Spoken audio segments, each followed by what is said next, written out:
സ്നേഹമുള്ള സഹോദരങ്ങളെ, either U change your name or your character. ഒന്നുകിൽ പേര് മാറ്റുക, അല്ലെങ്കിൽ പെരുമാറ്റം മാറ്റുക. യൗസേ പിതാവിനോടുള്ള വെളിപാടിൻ്റെ ഞായറാഴ്ചയാണല്ലോ നാളെ. പരിശുദ്ധമായ എൽദോ നോമ്പിൻ്റെ പവിത്രമായ വഴികളിലൂടെ ദൈവസുതൻ്റെ തിരുജനനത്തിലേക്ക് നാം നടന്നെടുക്കുകയാണല്ലോ. യോസഫ് പിതാവിനെ പറ്റി പറയുന്നു, യോസഫ് നീതിമാനാകൊണ്ട് അവളെ ഗൂഢമായി ഉപേക്ഷിപ്പാൻ ഭാവിച്ചു. മറ്റുള്ളവർക്ക് അപമാനം വരുത്താതിരിക്കുന്നതിന് കഠിനമായി പ്രയത്നിക്കുന്ന ഒരാൾ. യോസഫ് എന്ന വാക്കിനർത്ഥം സമൃദ്ധി.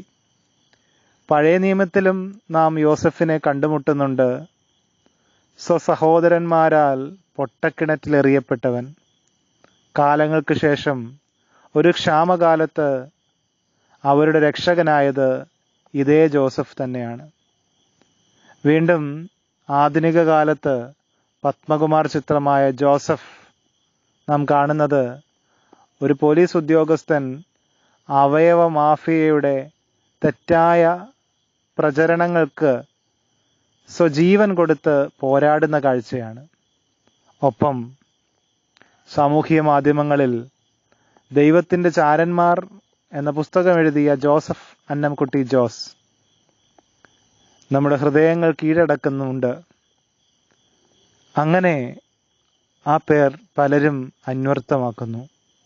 നമ്മുടെ പേരും ക്രിസ്ത്യാനി എന്നാണ്.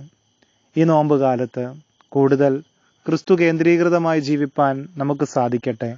ദൈവം എല്ലാവരെയും അനുഗ്രഹിക്കട്ടെ. ആമേൻ.